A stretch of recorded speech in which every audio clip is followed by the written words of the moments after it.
sure this comes on. All right, it's connecting over to YouTube and fantastic. We are live. Welcome to Brick City Radio, a Lego podcast for Lego fans. I'm Puck. I'm Becca, and today we have a wonderful friend that I'm very excited we've managed to get on today, which is the lovely Thorn's Revenge. Hi Thorn. Hey, Hello. Thrawn. How's it going? Good. I'm so excited that we managed to get this together and get you on because as I kind of fangirled slightly before we went live, I absolutely love your creation. So thank you so much for coming and talking to us today. Yeah, thanks for having me. Yeah, it took us a minute to get everything worked out with everybody. That seems to be like the longest process for us on Brick City Radio is just getting everyone situated and figuring out when people can come on. So we do really appreciate having you come and join us today. What tell us a little bit about yourself. Like what brings you to the world of Lego? What drives you? Well, I've never kind of stopped. Um, that's kind of the main thing. You know, I started when I was 3 years old. Oh Been wow, building okay. ever since then. So I just Little kept baby going. I little didn't really baby have Thorn. like a dark age, like most people do. I had like lulls where I would have preferred to do, something else. But most of the Okay. time, I was going back to Legos at some point. Um, yeah, that's kind of That's fantastic. That's awesome yeah. that you've not had a dark age as many of us have. Mm. Even in the sense of maybe not dark age in buying Lego. I was definitely buying Lego. I wasn't building for a good chunk of time. There was that lull of about probably 5 or 6 years where I just didn't have room or didn't have a place to build, and I just was like, okay, well, I can buy Lego, right? Just little small things here and there, minifigs usually. Um, and I know Becca, you've probably had one as well in your life. Yeah, absolutely the same. So I didn't have much when I was a child because, we weren't a very wealthy family. So I had one or two sets that were given to me and some Mega Blocks and some, other sort of fake Lego things that I loved. And then, of course, never lost a passion for it. Made sure that I enjoyed as a nursery nurse. I am putting that out to all the children, and then obviously, then adulthood comes along, and then you suddenly realize, disposable income. Here, Adult Lego, money. have my wallet, and the rest is history. So so did you just start with sets thrown, or did you have just loose Lego? How were you introduced to building to begin with? I started with sets. Okay. My first set was the Comlink Cruiser. That was the first one I ever got. And my dad had to help me build it. Hey, Oh, Um, at least you had parental support there though. that was set 6453-1. Was my Six first Lego set. four. Say that one again. 6453-1. Sometimes it 63 has dash no dash, one. sometimes it has a dash. So Let's see what this looks like because I'm not familiar. it's a Oh set from wow. like, Okay. yeah, Okay. So it's one of the classic system classic uh system, Space City kind of. Space City mashup. Yep. Very cool. I like that. I like that. oh, with I love the the blue canopy. Yeah, I the still have the blue bright canopy somewhere in my house. and that Somewhere. super bright luminous green / yellow disc. Mhm. Wow. The traditional what are they called, the traditional radar disc with the holes cut out in it. Yeah, Yeah, I love that yeah. piece. Um so when it came into, because we know that you're, I would say you're a master builder is what I would consider you. I don't have that And title Absolutely. just yet, but I mean, Well, so maybe We just I give you that title right now. yeah, I think we'd just give it to you anyways, because like I Mhm. love how they on Lego Masters they award them like the master builder status kind of deal, but Mhm. you know that's a TV show. Like It is a TV show. what says that someone can't be a master builder if they're not on the TV show? Like your level of building is far away from like someone like me who, yes, I'm a good builder. I can build a lot. But the things that you build and the techniques that you use are way, way, way beyond most people's level of building style. Um, is it just a lot of practice that goes into it, or what helps you get better in your building designs? It is a lot of practice. Lots of it is practice. A lot of it is just being aware of the ways to build, being up to date on Lego's part catalog, being up to date on all the technique styles, and then just inspiring yourself from a lot of other builders. So that's why I follow a lot of builders that I look up to, Yeah. because there's always a bigger fish in the pond.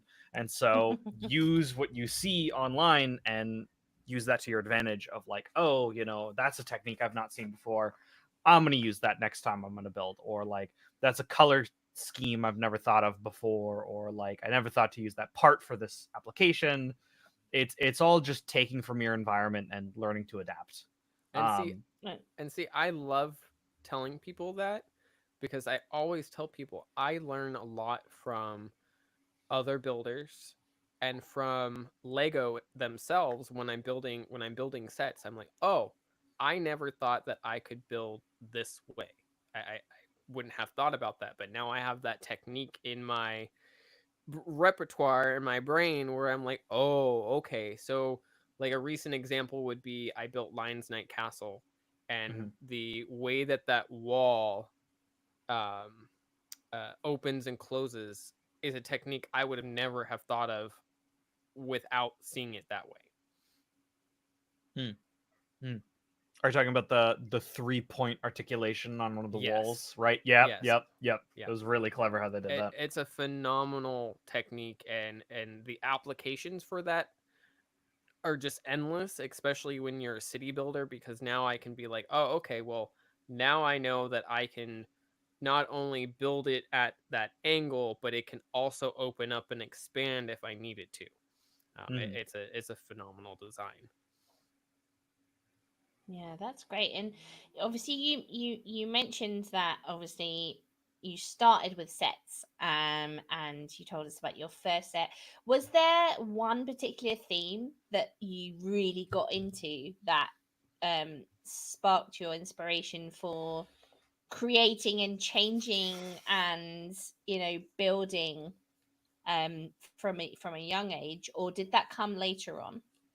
I feel like that came later on. It's hard to remember fully. I know that a lot of the sets that I got really interested in when I was very, very young was the kind of like the Aqua Raiders era Oh, Oh, of Lego. oh, nice. So I was really into the Stingray faction. So I had a that lot of the trans green with the old gray and that trans green, that the darker Yeah, one is so pretty. Oh, Mhm. very. ugh. So And that so I was like yeah, my first theme when I was younger. And then later on, I switched to Bionicle, and then after Bionicle, I switched to Star Wars. Okay. So you nice. definitely had an adventure through other themes. Yeah. Um, are you inspired by the old Aquanauts theme? Like, do you ever take inspiration from those older themes when you're building? Not really, mostly because of just how different I build to other builders. A lot of people builders will build because it's like, oh, this is what I'm passionate about, so I'm going to build this. Where a lot of my builds are, this is what someone's paying me to build, so I'm going to build it because that's what I'm Fair. paid for. When it comes to Yeah, like my own building, most of it is just Star Wars because that's kind of what I'm known for. that's your If thing. had the capability to build whatever I wanted with infinite budget, I'd probably build a lot more different things and be more expanded in my theming. But Star Wars, there's so much to use, and those tend to do well. So Yeah. Now, do you ever explore your own ideas when like outside of that range? Do you ever take time to just treat yourself in a way? I used to. Definitely not much anymore because, gotta pay the bills and stuff. Um, Yeah. Very true. so that kind of ends up eating a lot of time. But hopefully at some point soon I can focus more on like the builds that I have on my personal collection of like, this is a build I want to work on, this is a build I want to work on. Of course they are all mostly Star Wars, but it is also nice to do builds that are not Star Wars, because then I get to build in other colors other than gray. Yeah, I And was about to. No, go ahead. Yeah, I was just going to say exactly. I suppose that's one advantage of you being commissioned to do different types of things and different pieces, because as we all know and love Star Wars for its multitude of greys with the occasional black Or blue. it's or blue yeah, I suppose that gives you breaks it up a bit for you with the commissions. Yeah.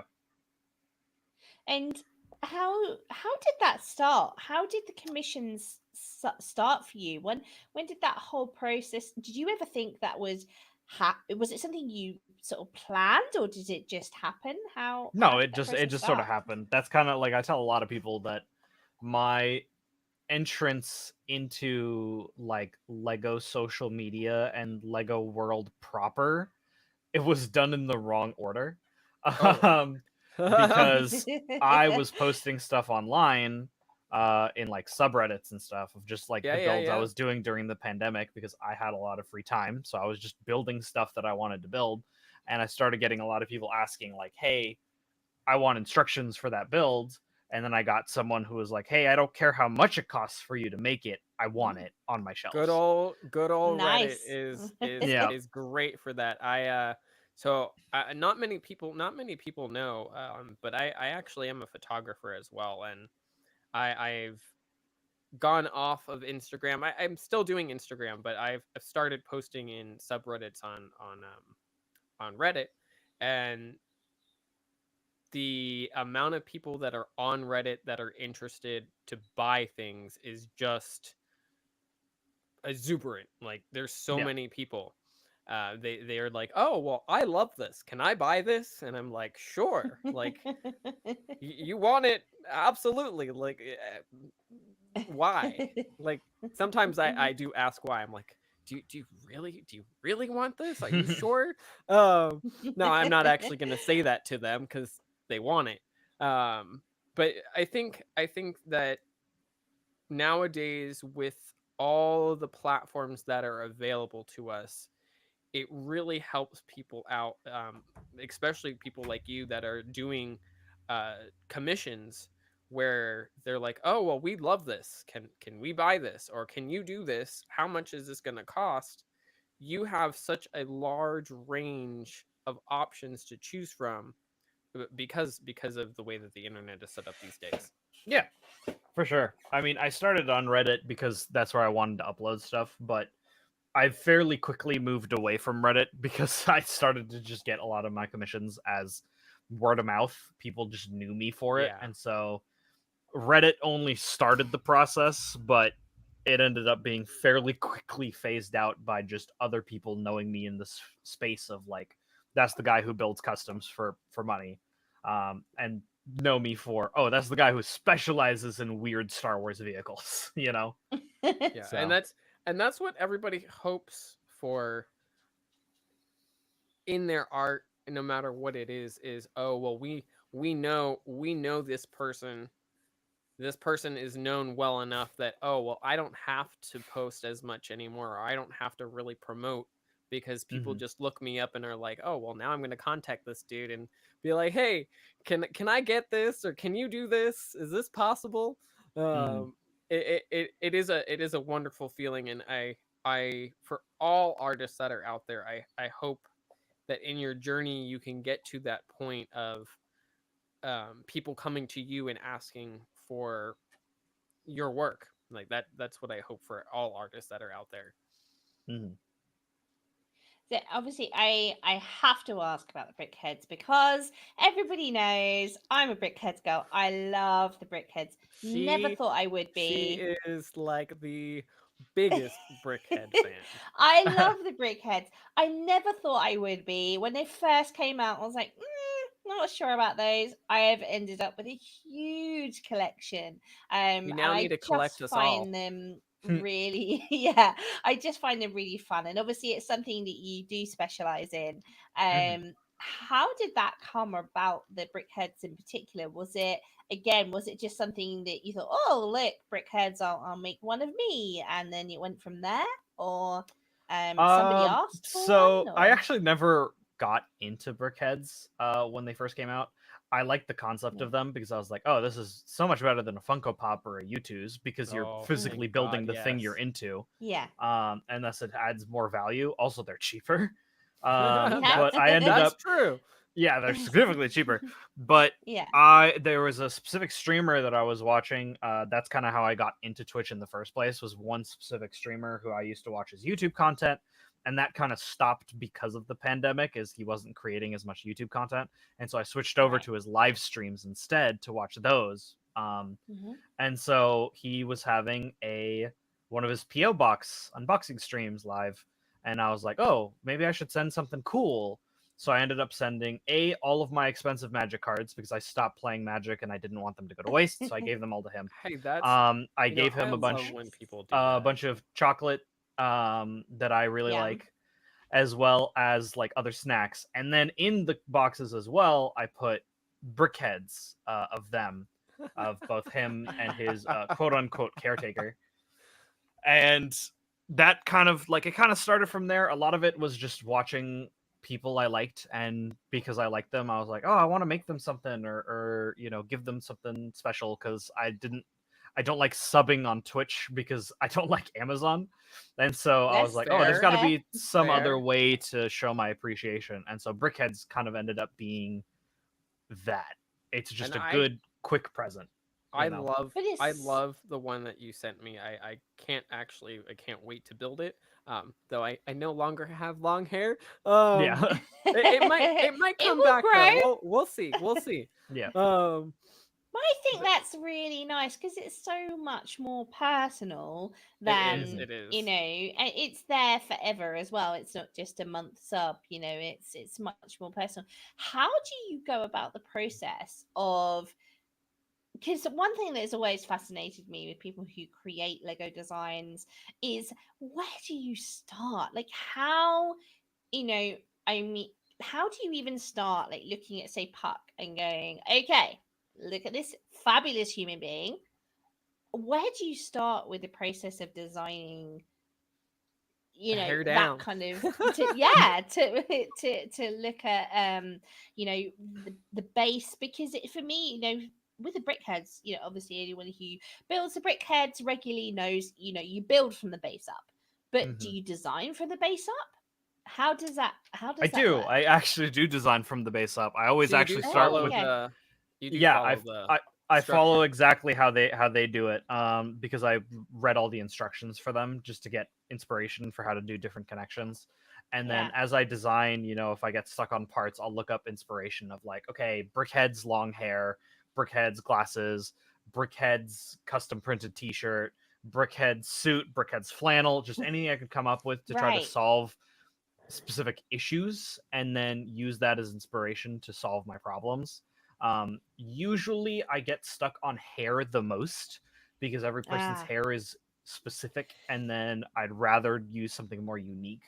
And hair, like the slightest piece alignment difference, for some reason ends up being read as a completely different hairstyle. So hair tends to be the biggest issue I have.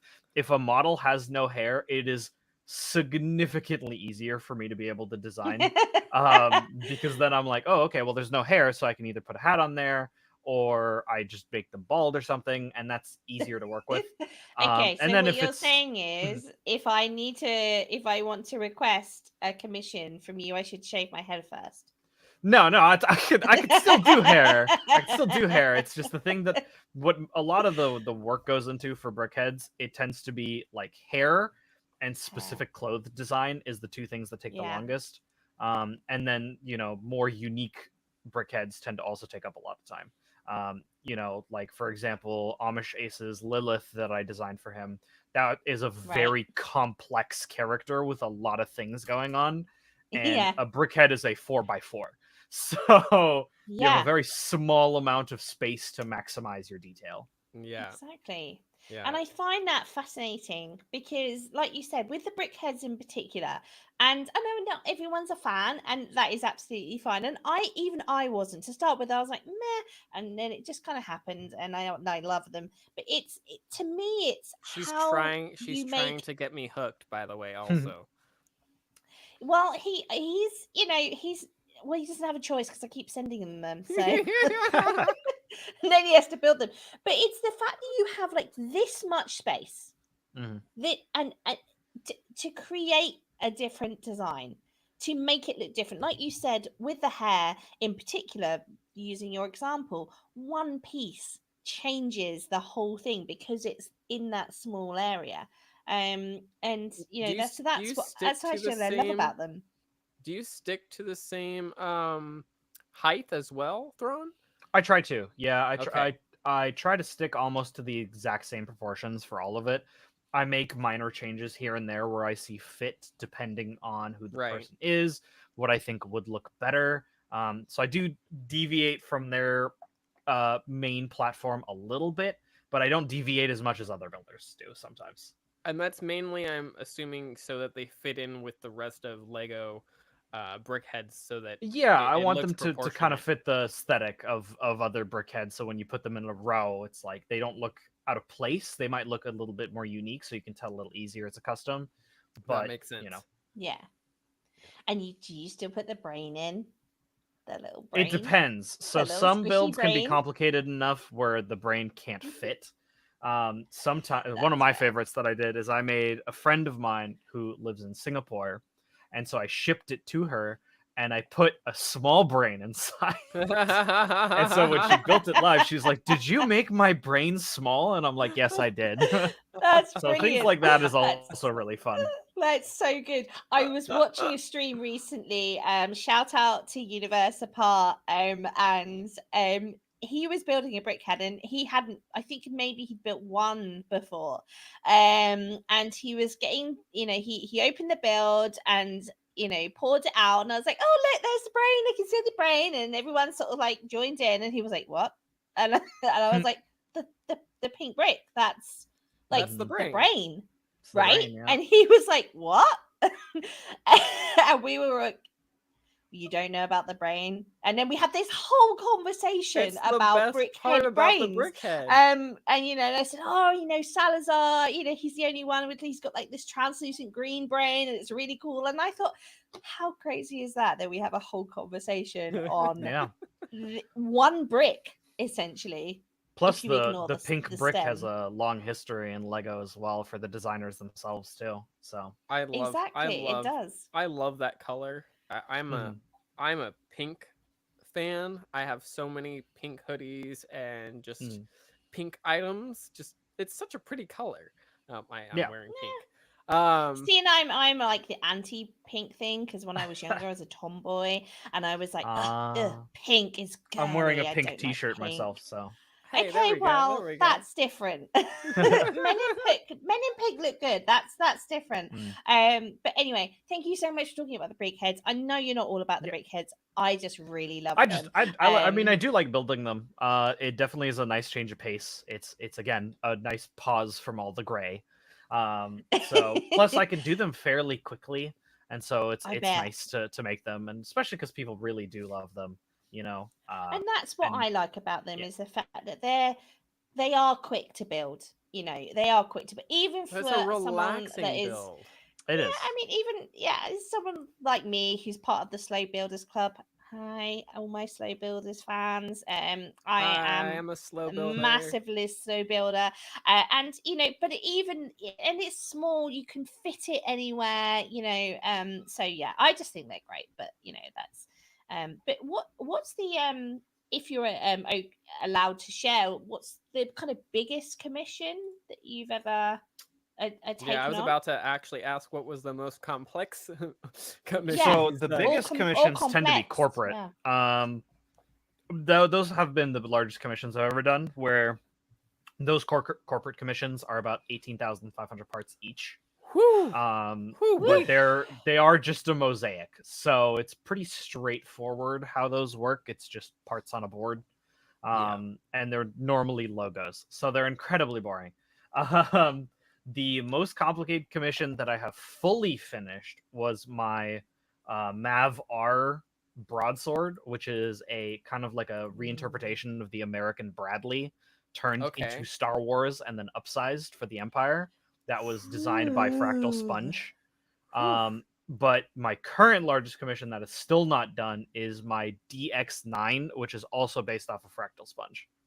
DX9. I was going to say, let's look that up. Let's get that up. And what kind of obviously it's not finished yet, so you don't know. What is your expectation for The the finishing DX9 kind of is that the count? Delta class stormtrooper transport? Yes, that is the Okay. DX9. Yep. Ooh, that's gonna be just the curves on that ship. It is complicated, very. I Yeah, just seen it. it's pretty crazy. Woof. And for I had to people take a in break from chat, it. you should look this up. It's the DX9 stormtrooper transport, and just looking at it, Yeah. I can tell that that is going to be a I complex. can also post it. Yeah, I absolutely. love the angles on that as well. Let's see if this even. I mean that I can see how that would be complicated to Bam. fit Awesome. in. Thank you and so much for posting that link. that is ooh, really cool, very interesting. I just love that. What I mean, obviously I'm guessing you're a Star Wars fan, because that Mhm. obviously you wouldn't have been a Star Wars fan if you if you didn't stop. What I'm assuming, did you get the sets first, and then when the sets weren't giving you what you wanted, you started playing around with the existing sets and modifying those? Or did you say, hey, I have all these sets and they haven't done this yet, so I'm just going to build my own? It mostly started with like just buying the sets first and then playing around with the sets, and then when I was younger, me and my friends, we were all into Star Wars, so we made our own kind of Star Wars D&D RPG. Okay. But there was no rules. We just kind of showed up at each other's houses and played this like story that we had, where we each had our own unique factions, and planet Earth was in Star Wars universe, and Nice. I called it Earth 3, and I was in charge of that like entire thing, and someone else was in charge of like pirates, which we called junk rats at the time. So we had Love this that. whole like this story where like the Empire was the good guys and planet Earth had repositioned themselves in like the Star Wars universe and this whole thing. So I was building sci-fi builds, but none of them were specifically actually Star Wars. They were more Star Right. Wars inspired. That sounds With like my what own me like and my brother used to do. yeah, with my own unique faction. Over time, that started to change as I noticed more and more that like my favorite vehicles from the extended universe were just not ever going to be made in Star Wars 'Cause they entire weren't history. popular, right? Yeah, they build what's popular. So in Star Wars entire history, Lego has only made 2 expanded universe sets, technically 3. They have so So much stuff they could do. there's a lot that they could do. So I ended up Mm. just filling the gap of what they weren't doing because they were doing it. I started at the very beginning designing custom TIE fighters. I was designing TIE fighters in my, I think, second college using Lego Digital Designer just for Okay. fun. Yeah. Posted the models online to see what people think. It didn't get a lot of traction because I was still not that great. Like I did okay. But that was also kind of my early foray into doing model revisions, where basically I would find someone else's model and rework it from the outside in Okay. to just figure out, okay, how did they do this build? And then I just made guesses and I tried to recreate it the best I could.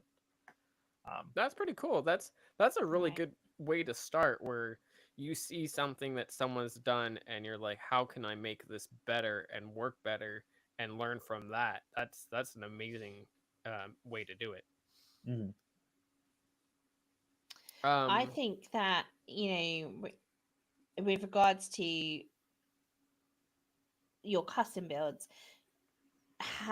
what is the longest time it's taking you to complete one? I was about to ask Um, the same thing. hmm.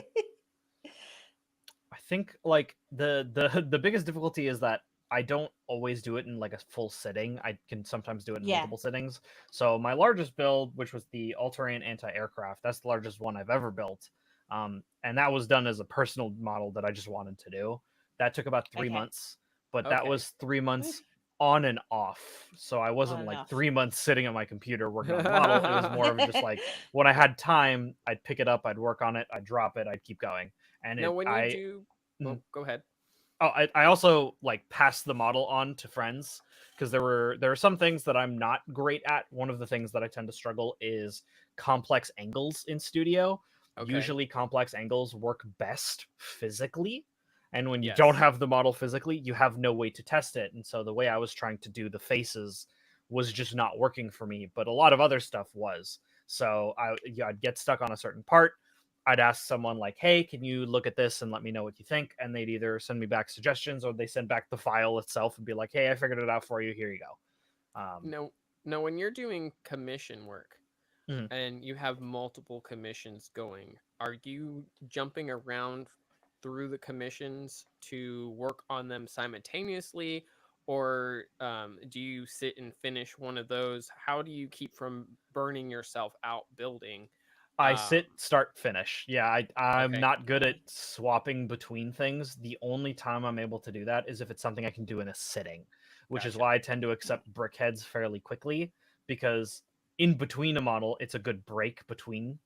And Right. so I'll just do a Yeah. brickhead, finish a brickhead, send the brickhead over, call it a day, and then I can just keep going onto a different model while taking my break. That makes sense. So it does kind of tend to be an issue where like my commission list is super super super super behind because I do a model at a time, and sometimes a model can take significantly longer than I expected. Currently, I technically have 2 models going on, but that's because one is being handled by another designer. The DX9 is in Okay, a different designer's hands because the customer was like, "Hey, I have a friend who might be able to fix some of my complaints with the model." I And see. I said, "Sure, I can send it their way. They can see what they can do. And then when you send it back, I'm going to make my own edits because of how I personally want it." Yeah, and it's your Because, base design, so you have yeah, obviously have the Mm. rights to do so.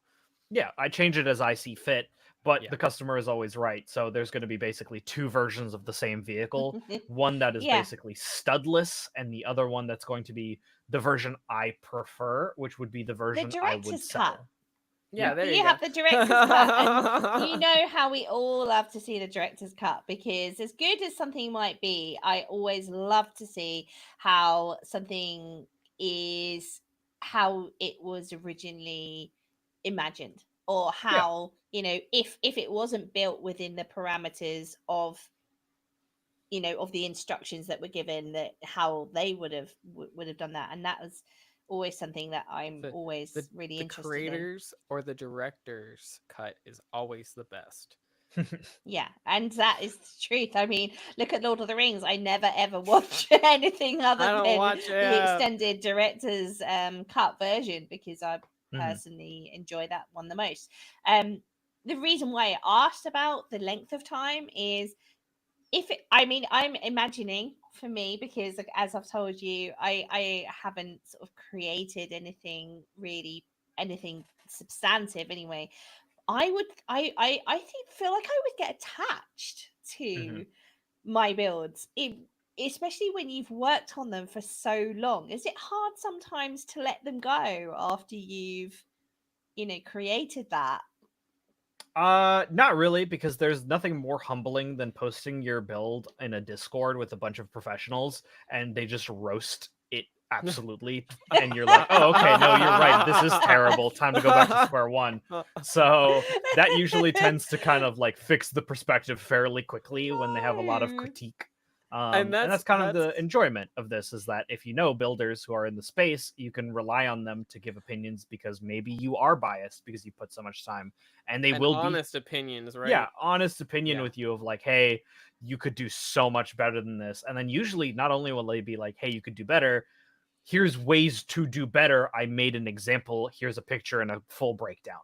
So, Yeah. you know, that's kind of the benefit of being in those spaces. You know, I can't recommend the Builders Initiative more, because that place is one of the best places to get a lot of critique. Yeah, the Builders Improvement Initiative on Discord. They're a fantastic group of people with a lot of incredible builders, some of which are very well known, and most of them have had their models at the Lego house. They're there to just help people learn to build. And so if you're comfortable sharing your models, they will give you recommendations. And see, I think it's super important that as I just will put us as artists, it is super important to have people that are willing to give you honest critiquing, give you feedback about how things could be better, what might be better, why they don't like something, things like that.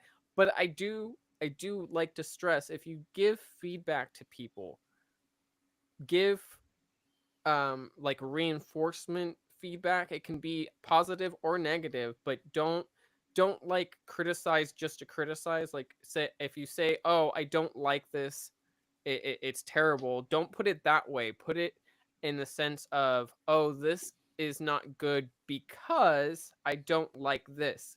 Make it a honest critique where you're actually giving a feedback reason. Because if you just say I don't like it, the artist is going to be like, okay, well, that's great, but that's not really a critique. That's not really a an answer to why. The critique should be, well, I don't like this because, oh, let's put it as like in a photography sense, where, oh, I don't like the positioning of your subject, or I don't like the color tone that you used, or when you're building, oh, well, maybe you should try this angle with this build instead of this angle. Like, tell the person. Does that make any sense? I think that Yeah, and most people in the Lego building space do tend to do that. One of the huge benefits is of, you know, Discord is that you can use the Discord remix. So when someone posts a picture, a lot of people will go to the remix option, start circling areas and pointing with drawings and be like, hey, you can redesign this line. There's too much studs on this. Shaping's incorrect. Fluidity's incorrect. The color blocking isn't working here. You know, we're all fairly open about our critiques. And of course, there are some people who don't want to take that critique because that's just not their building style, right? Yeah. One of the things that I've been having with the DX9 that I've been working on is the customer wants a fully studless build. Okay. I don't like full studless because I think part of the Lego texture adds to the level of complexity in the model's like look and design, and so leaving some studs in I prefer than completely removing them, you know what I mean? Right. Yeah. Because then you have to figure out how to fully tile and make it all smooth and yeah, which is great sometimes, but sometimes it can be overboard, you know. Yeah, makes sense. That makes It's sense. that kind of play of both that I think is important. I go for like, let's say maybe a 10 to 5% stud coverage if I can. Okay. But like a fully zero stud coverage, like it is really cool when you can pull it off, but at that point, get a model kit. You know? Yeah, it's no longer Lego. Yeah. Yeah, exactly. Then it's a plain, it's a clean slate, isn't it? And it doesn't give you the texture or the appearance of being Lego. So I totally agree with you there. Did it take a while when you first opened yourself up to spaces for critique? And I'm talking about constructive criticism, because I don't think that anybody ever opens themselves up to pure criticism with no like you were saying, Puck, no valid reason.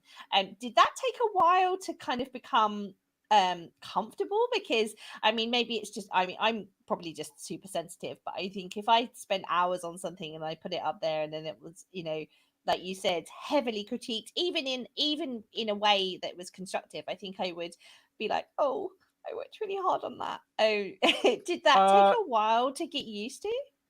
Not really, because I tend to always be concerned. I call my work still like my garbage, so I'm very used to it because I am my own worst critique. You know, Oh, I I'm feel my that. own worst critic, so I tend to be significantly harder than most people are when they critique my work already.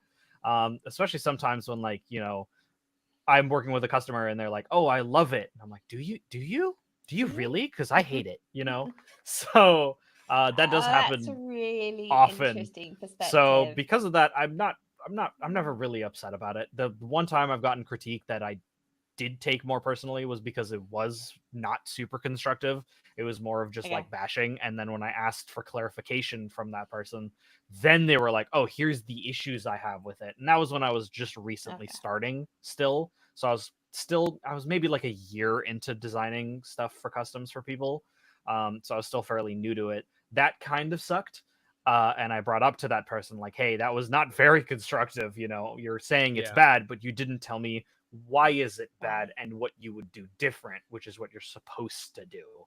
Yeah. Um, And yeah, how long have you been taking on commissions now for? about How 4 years. long has that been? That's awesome. All right. That's About fantastic. 4 years. Yeah. Because you Um, said I remember you said it was during sort of COVID time, wasn't it? So, Yeah. and what I have that weird thing where sometimes COVID feels like it was yesterday, and then sometimes it Yeah. feels like it was forever ago. So I've kind of lost all the ability to construct time since I get that. COVID happened. do you make sure that when you are taking commissions that you are telling people that, oh, well, there's this much of a waiting period sometimes before I can even get to your commission? I do, and that's why I've started using Trello as well, is because I started posting my Trello like once a week on my Instagram, be like, "Hey, Okay. here's the current commission list. If you don't want to wait, you don't have to. I could try to find you someone else. But if you're Yeah. interested in working with me specifically, there's only so much I can do to speed the process." And the thing that's really bogging me down right now is I have 2 corporate commissions that I've been working on, and they've been eating most of the time because the builds Yeah. themselves are not very complicated. It's all of the work outside of the builds that has been eating up my time and attention. I gotcha. Um, so And I'm assuming that you will take the corporate commissions like more at the top of your list because obviously they're going to pay the most. Um, yes, that's the other reasons they're paying a lot. So one of them is a uh, garbage truck for a company from Texas. They wanted custom kits of garbage trucks to give to their employees as Christmas gifts. okay. So I have been attempting to work on that, but my file ended up crashing, so I lost the whole Oh thing. So I got no. to restart, Oh, Oh which really no. sucks. So that's going to be the rest of my day today and tomorrow and Monday. Um, What do the you other work on? commission, What Mhm. program do you work on? You said It's obviously studio. I work in studio. you work in Yeah, studio. it's Okay. study, I yeah. do. Yeah. And then the other commission model is for a boutique gift shop where I'll be Okay. making kits for them with my branding and stuff on it. And then we'll be doing a Very trial cool. run with that. And then if that trial run works well, we're going to be providing them to all stores so that they can become That's kind of phenomenal. their own custom Legos that people can buy. That's Oh, really that's cool. really cute. I Um, love that. when you're taking your commissions in, um, are you, uh, due to the fact that you have a long waiting list, do you take a down payment to get onto the list so that Nope. you? No. I Okay. only take payment when I start. Okay. Gotcha. So if Gotcha. people decide to pull out when I reach out to them, being like, "Hey, your commission's ready. Are you ready to proceed?" And they're like, "I don't have the money, or there's an issue or something." I'm like, "That's fine. I'll remove you from the list. I'll go on to the next person on the list." Yeah, I was just curious about that because a lot of people that do commission work or they do repair work, say for like cameras and things like that. Since I'm a photographer, it's one of the things that I am digging around in, and um, it does definitely vary from person to person on how they do their commission or their repair work. Because I do know some people are like, oh well, I've got 40 people in line, but I have to take a down payment because, I am obviously doing this to pay my bills. And Mhm. if 20 of these people decide to drop out, well, I've just lost 20, paychecks per se. Mhm. What was your decision making in the fact you wouldn't charge anybody until after you started working? Was that just a decision you made, or how did you go around that? Yeah, I just feel bad. That's the main reason. I don't want to charge anyone anything until I've started. And Right. so that's kind of where, when I'm ready for them, I reach out to them. I say, "Hey, ready to start your commission." And then I take half at the beginning and half at the Okay. end, so that when I've already started the model, they're kind of Yeah. locked in. And so if they back out, I still at least get half of it. But at no point am I willing to charge anyone like before the process has even Right. Right. begun, Right. because Right. I want to make sure that, like, if someone drops out, I know enough people who would replace them fairly quickly. So Okay. I'm never concerned currently that I'm gonna run out, because a lot of people want to do it. And Yeah. then don't have an issue of there being too many, because if I ever feel there's too many, I just up my price per hour, and then suddenly a good chunk of them move on to something else. So I that's kind of like that's fair. cycle in and out like that. That's fair. I breed Old English sheepdogs, and it's kind of the way that I do it is, if you contact me and you say that you want a puppy, um, I take half at, as a deposit, because you're like, okay, well, I want one. Can you, hold a puppy, and they choose the puppy and everything like that. And then, when it comes to like puppies, I have to feed them, I have to get vet checks, I have to give them shots. There's a whole bunch that goes into that, but also finding the people. Puppies sell themselves. It's like Yeah. Lego. Lego sells itself. There's no way around that. We all know it is a product that sells itself. And because someone like you is doing custom commissions where they are selling, your product is selling itself basically, and you can find people.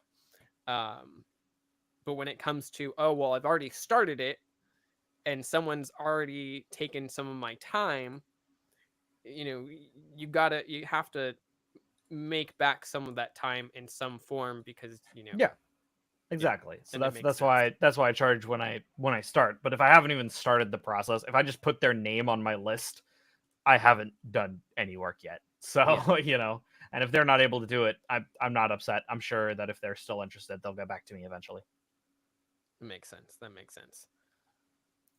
And the you stream, don't you? You stream, or you have I did. streamed? I did. Yeah, You I stream did. I occasionally. stopped streaming because I noticed I was spending a lot of time talking and not a lot of time working, and so I kind of took a break for a little bit, especially with the corporate stuff and some other, school and all that was happening as well. So I've been taking a break from streaming, but at some point Yeah, I want to come back.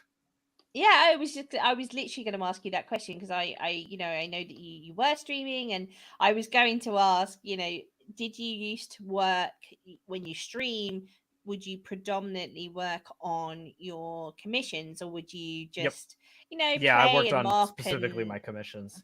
I had a couple so of streams where they were not commission based, where it was more of like a build for fun, or very, very yeah, rarely a game that I was just really addicted to at the time. But most of it was just okay. The way I kind of looked at it is I was going to work on a commission anyways, so why not stream the commission why as not long as the stream? person doesn't That care? makes sense. That makes Um, sense. Yeah. but it Would you did kind of ever? like. Mhm.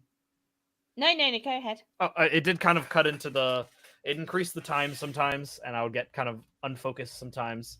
And then just life kind of caught up, and I was like, okay, I should pause streaming for now. I paused YouTube for a really long time and just tried to focus on real life stuff first, while also Yeah. still working on the Lego stuff. And then once I get kind of all my eggs in a row, I hope to come back to it like fully, but it's kind of a wait and see right now. And that's Yeah, and wait and that's see. hard. That's hard when you're putting on a show, because Twitch is definitely putting on a show, and having to do work at the same time, because it does slow everything down. I've kind of clocked it in as it slows the process down by about 50%. So when I'm doing any of my mock building, it's about 50% slower live than it is by myself, because I am interacting normally with chat while I'm building. And it's sped up a little bit because now that I've been doing it coming on almost 3 years, I can just sit here and chat and move my hands. And the Sundays that I was working at Crystal's Brick Shop, it's the same kind of deal where I'm sitting there working and interacting with customers, and it's become second nature where I can just sit here and I can move my hands and chat away. But Mhm. in your case, I'm assuming it's a little bit more difficult because you're focusing on studio, and it's not necessarily a physical process, but both you're having to be aware of what you're doing in a 3D space on a computer, and it's harder to focus on both chat and the 3D space on a computer, Yeah. if I'm not mistaken. Yeah, kind of. And And plus it did kind you? of like gets me off track sometimes where I'm like, oh, I'm thinking about something and I lose my train of thought or something like that. Yeah, Like for me, 'cause it made it 15 to 20% slower than it should be. okay. So it wasn't a huge like issue, but it's more that like I am charging someone per hour and I am Yeah, having to deduct some of the time because of bathroom breaks, chatting, raids, all Yeah. that kind of stuff. So I had to yeah. accommodate that in my pricing, and I was like, this is a lot more work than I would like to do. And sometimes I just want to sit down, finish a model, call it, and go do something else. Yeah. So, Did and then you yeah, did you the ever school have kind of it got in the way. where yeah, did you ever have it where the person who had commissioned would be there watching you? And That's actually the did you? best. Yeah, I did have that a couple of times. I do really like that actually because then they can Yeah, comment directly on how the model is going and what they would like to be changed, Oh, which is it's that's like super instant helpful. feedback. It's instant feedback. I don't need to wait for the DMs and stuff. So that's always super nice to have someone actually watching and give comment and critique. The yeah. downside is sometimes I'll have other builders that I know show up and they'll try to be critiquing at the same time as Oh I'm like trying to no. figure it out. And Oh I'm like, I no. appreciate the feedback, but I'm not strict enough to the point where I'll tell them to not give recommendations because I haven't figured out. I'll just Yeah. kind of keep working on it. But it is nice to have that two heads are better than one kind of mentality Of where like course. having It someone give really is. recommendations is always better than me just sitting there twiddling my thumbs not being able to figure it out. So I'd rather they be there comfortable to give the recommendations and for me to pick and choose than for me to just say no critique while building. Yeah. Now, do you have a list of people? You said you knew a lot of builders and a lot of people that have things that they're good at and can do. Do you Mhm. have like a specific list? You don't have to name names or anything. I'm just curious. That you would send the information to if you needed help on things. So Oh let's yeah, say, I know let's so say, many builders. It's okay, super nice to just be like, oh, Asgardian is great at vehicles that are really rounded. He's really good at really large models. He's really okay, good at intricacy of wings and structures like that.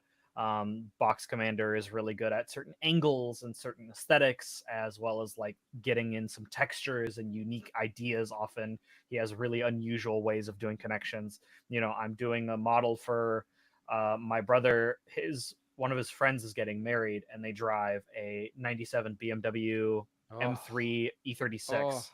And pretty so car. we are Nice. designing a 1 to 12th scale version of his car in Lego. Oof. And Okay, so I am not a car builder. So I was like, I need to contact one of the car builders I know and be like, hey, are you interested in working on this project with me? So I have people that I can reach out to, mostly because I repost their stuff on Instagram. I've yeah, chatted with them here and there, and more likely than not, they would be interested in doing something.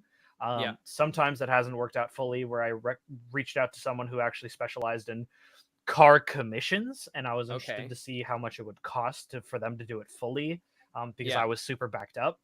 And it ended up being so expensive that I was like, nah, I'll just do it myself at this point and see if I can get someone who knows what they're doing to assist. Um, Now the people that are assisting you, do you give compensation to those people?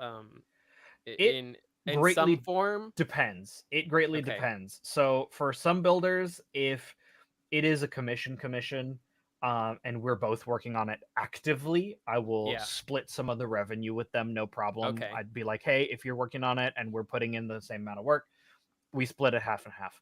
Right. Sometimes it's more of just like, oh, someone gave a recommendation or someone's helping.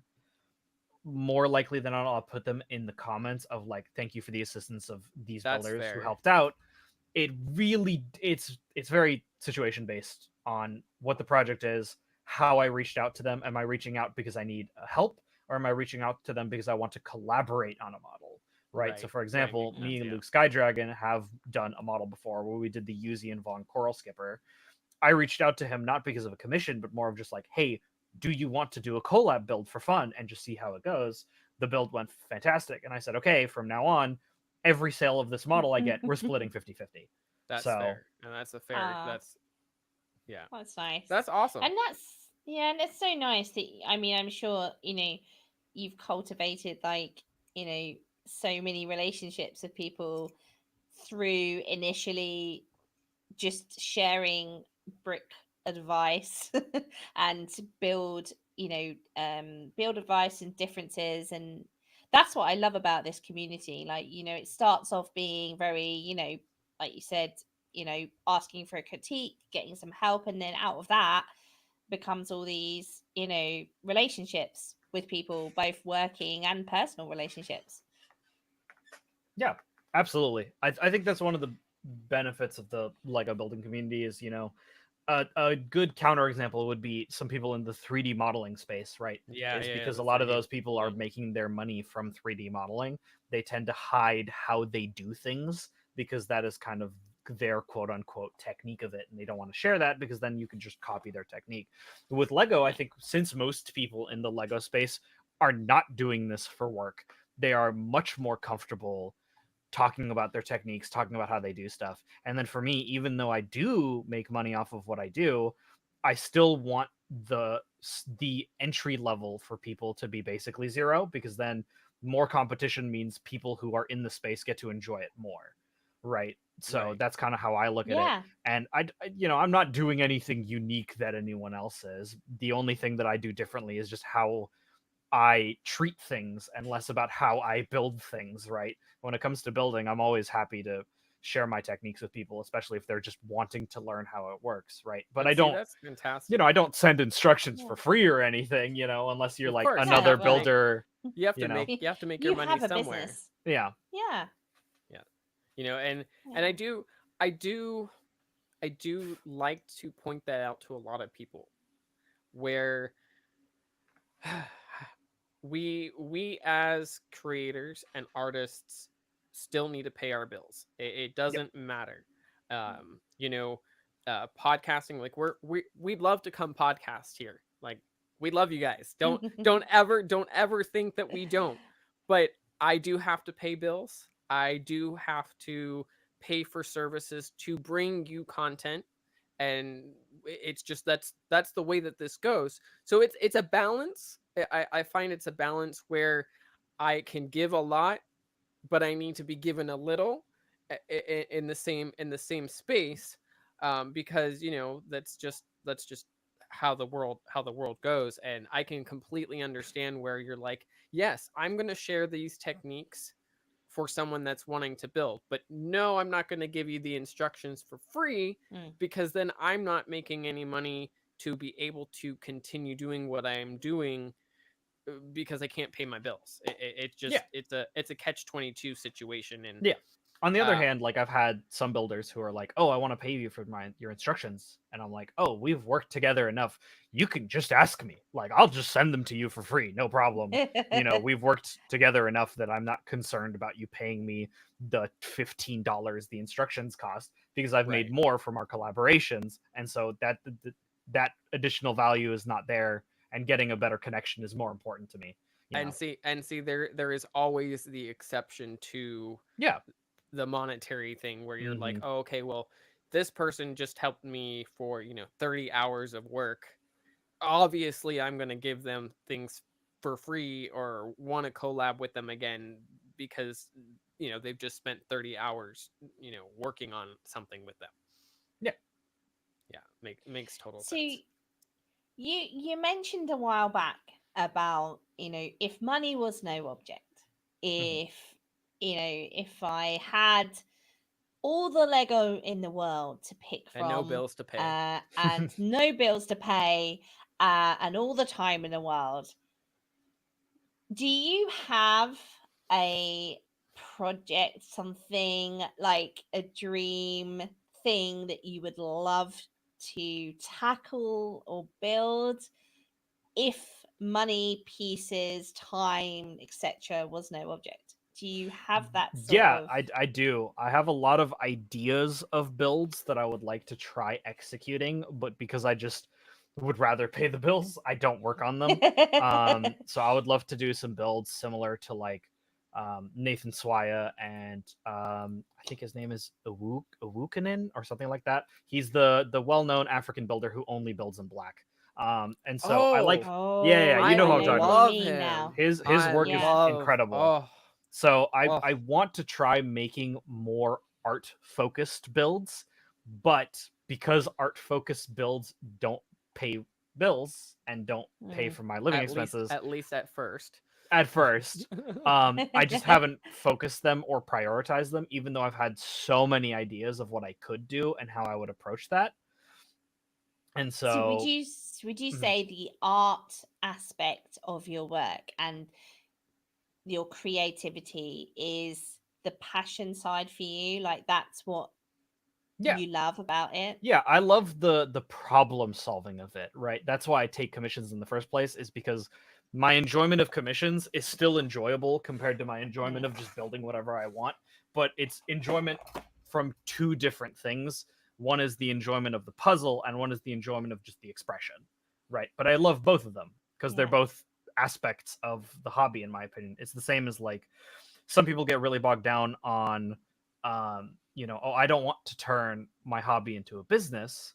Well, Mm. the business aspect of it is part of my enjoyment as well of the hobby. I enjoy the business aspect of talking to business people, doing corporate events, trying to find like the perfect marketing system for selling instructions and deciding price points and deciding pricing of my hours and all that kind of stuff. I love all of that. The only part I don't like is filling out my tax forms, but the rest of it I get enjoyment.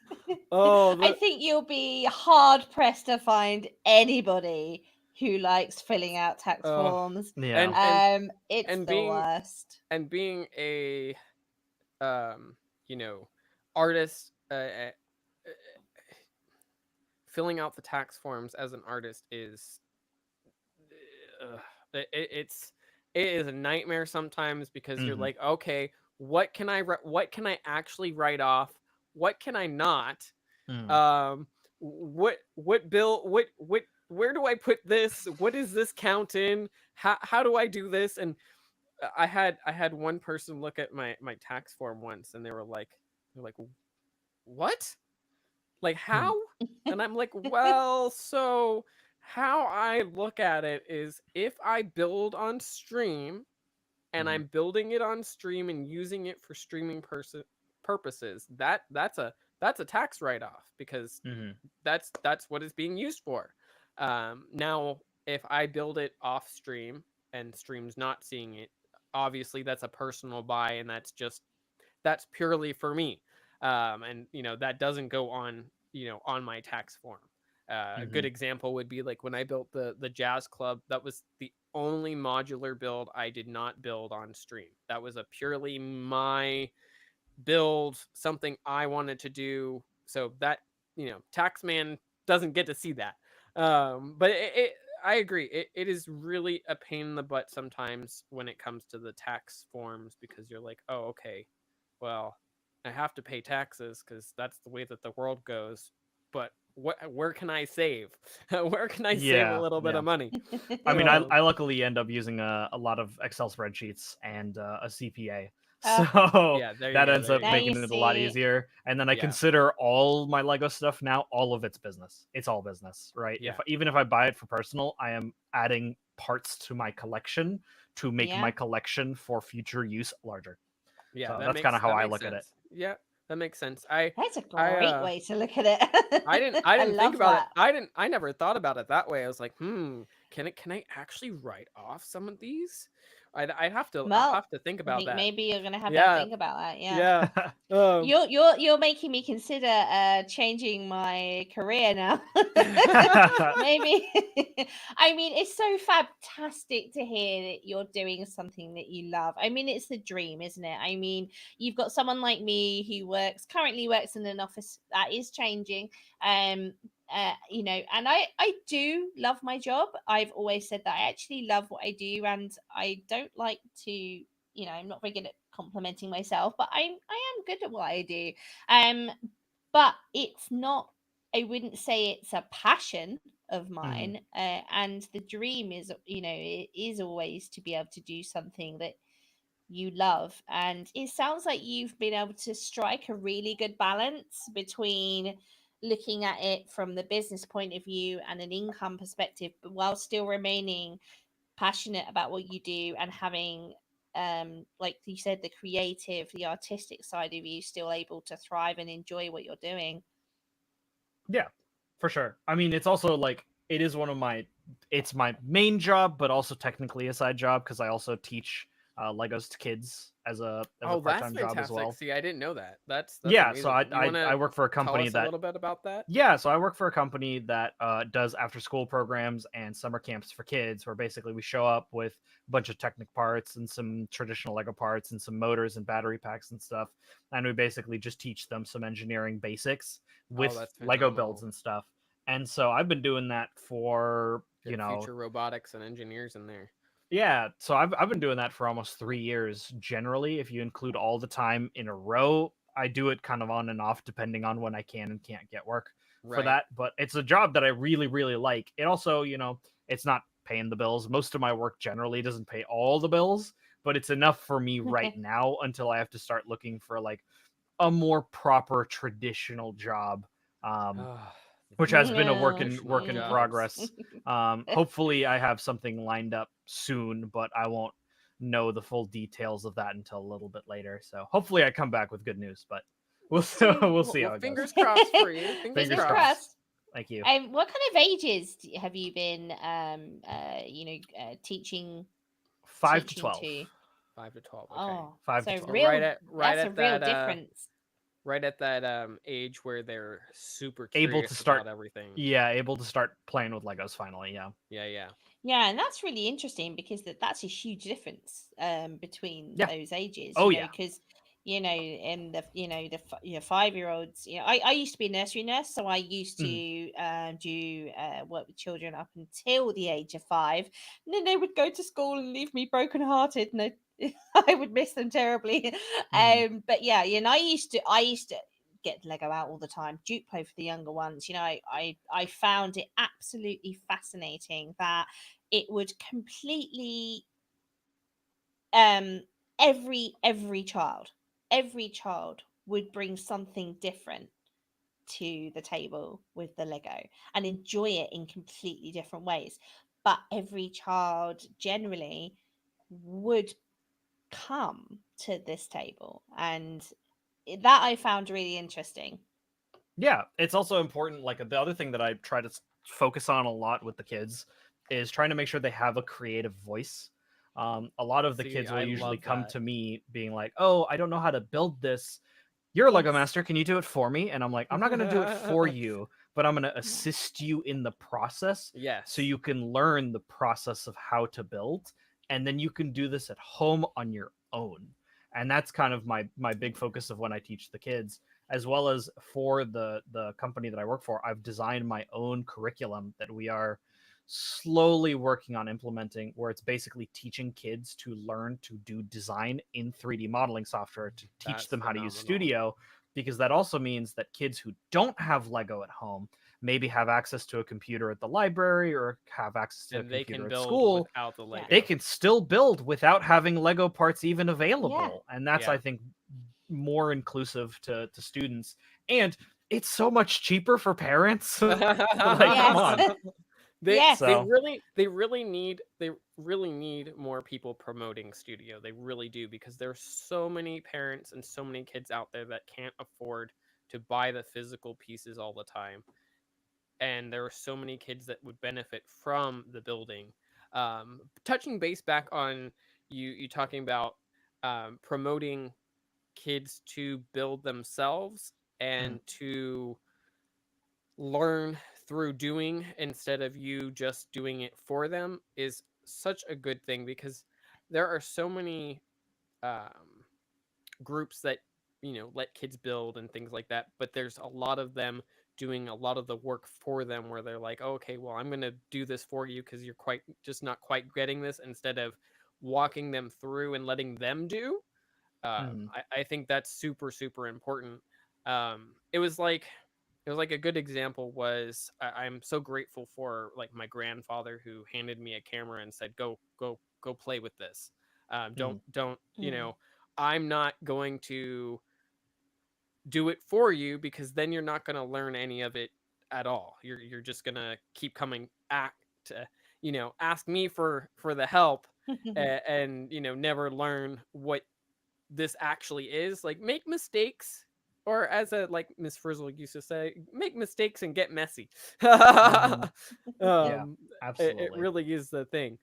So that's And I that's definitely fantastic. relate to that too, because my grandpa was also, he was a professional photographer, and so I also have done a lot of photography before, solely because I Oh, don't know, that's really cool. I also tend to like just making stuff. So as long as Yeah, it's making, I tend to like it. So yeah, That's something interesting about the Lego community as well, is everybody came into this aspect of the community, whether that's building, creating, designing, it all came into it from completely different ways. People may never have had Lego as a child and mhm. come into it later in life. There was people that me, I loved it, but I had very limited access to it, and then I've enjoyed it later in life. There was I've had, spoken to people who had loads given to them as a child because their parents were into it, and so they were given yeah. loads and loads and loads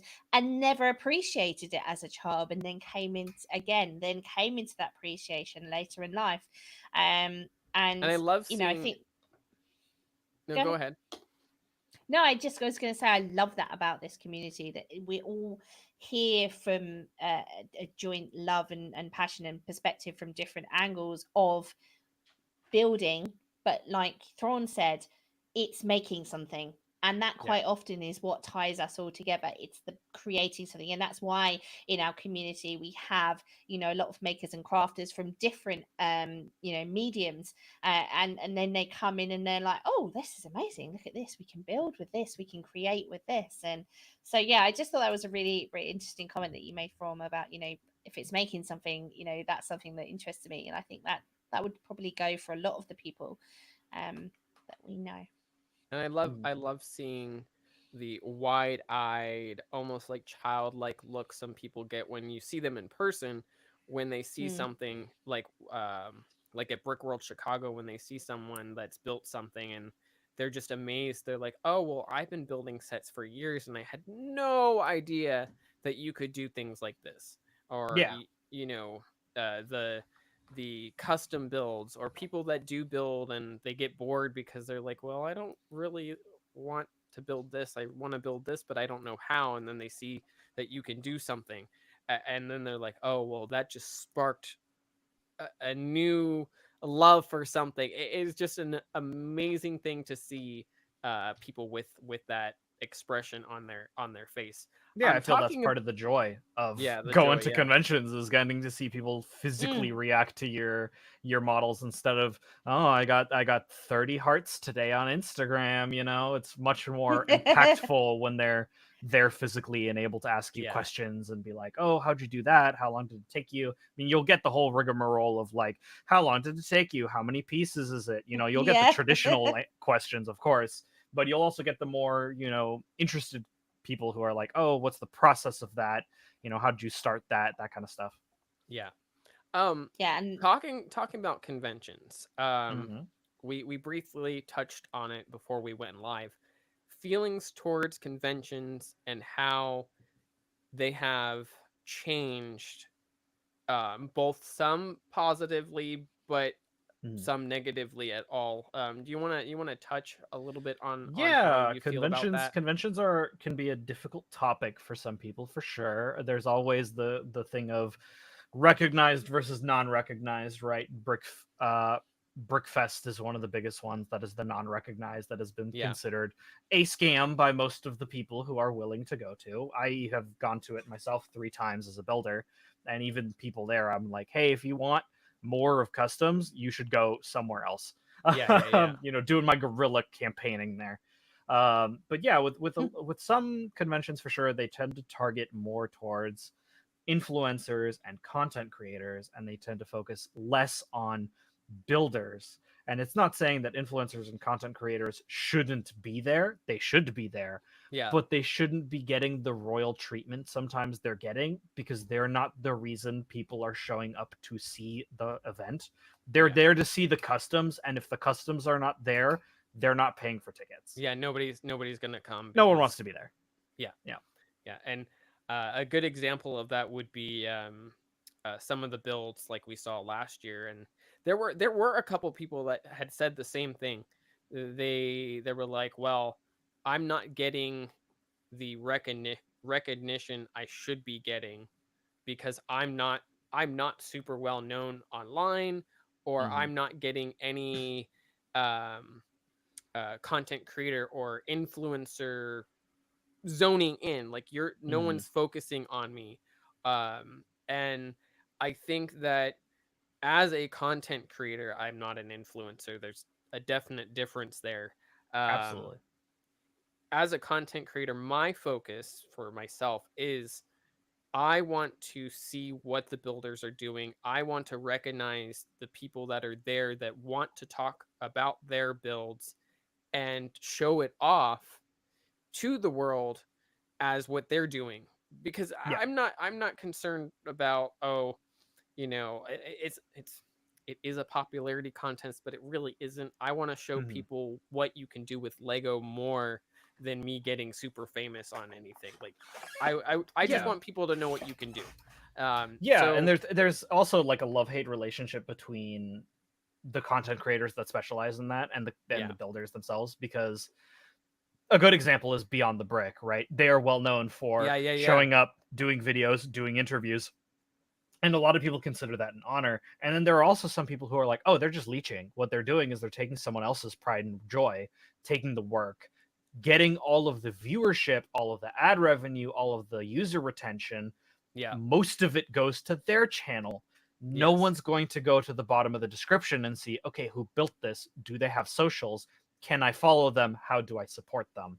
Which yeah, is and another issue that a lot of people bring up, because a lot of these Instagram people and content creators and stuff, when they go to these events, they will just take pictures and videos of people's builds, but sometimes they'll even forget to mention who made it. And then when they do, they don't always do it correctly. They do like a simple mention at the bottom.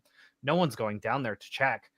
yeah, Where one of the presentations that I saw by one of these influencers was like, you should be collab posting people when you do this, because if you don't collab post, they don't get the Instagram algorithm exactly, working yeah, for Mm. them, and yep, thus you're technically just stealing their content.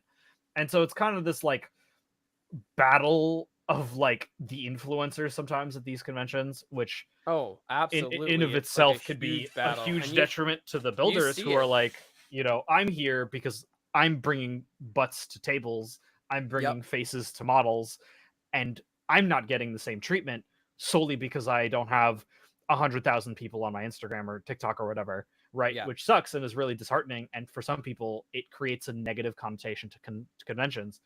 I'd yes, say out of most of the recognized conventions, there are only 2 big outliers in that space.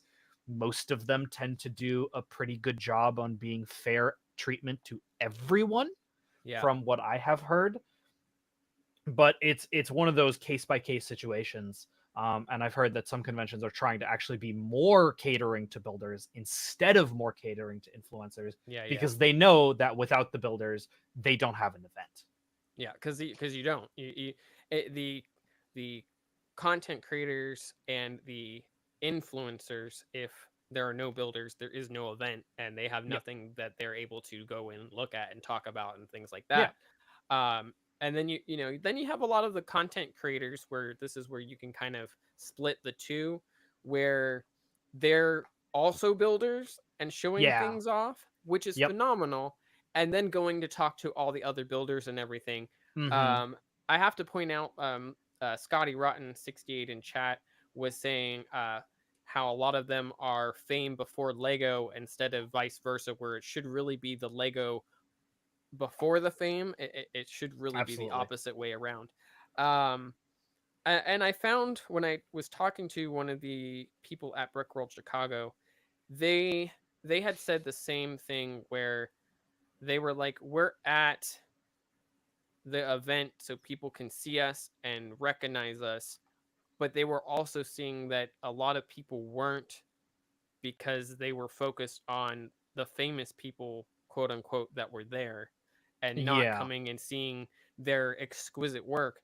And like I was saying before, I love to focus on those people that I Mm-hmm. see that they've worked really, really hard to be at the event, to spend the money to build their creation and to Mm. show off their work, and then to just be passed over. And it really, really does um, uh, make those people feel down.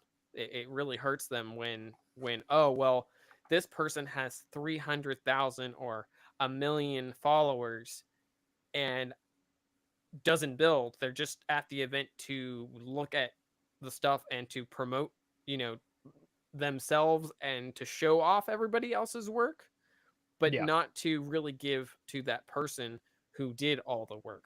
And I've Mm-hmm. heard from people where that really brings a lot of them down. It They're just does. like, It does. It does suck for that kind yeah, of, attention as well. Um, I've also Yeah, and heard that. Oh, yeah. No, carry on. I've also heard that. I mean, one of the things that I like to do, right, is I feel like I don't really get starstruck too much in the Lego sphere, mostly because like I consider most people who are in the Lego sphere to be peers. At no point do I look at someone as like, oh, you are higher than me because of your view count, or you're higher than me because you know more people than I do. I look at it more of like, oh, you're a better builder than me, and I respect that.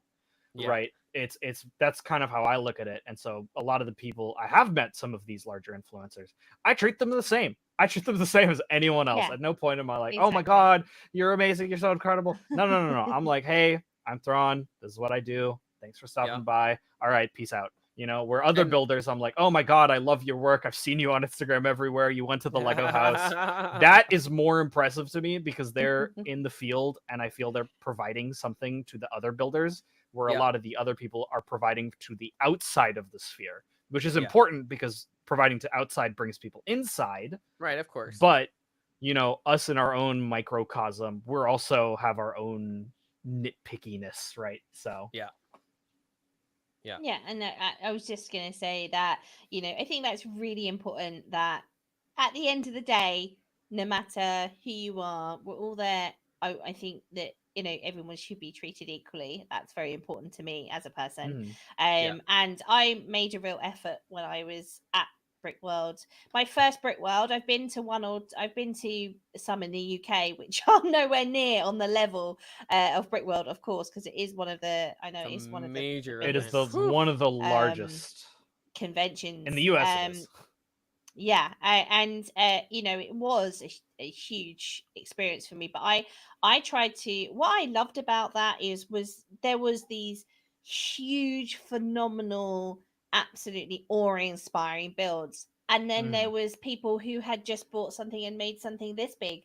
But I Yeah. valued that as much, and the It's Mhm. just as an creativity important. and the love and you know everything that had gone into that is as important and as interesting to me as what went into something that took up an enormous space in the room.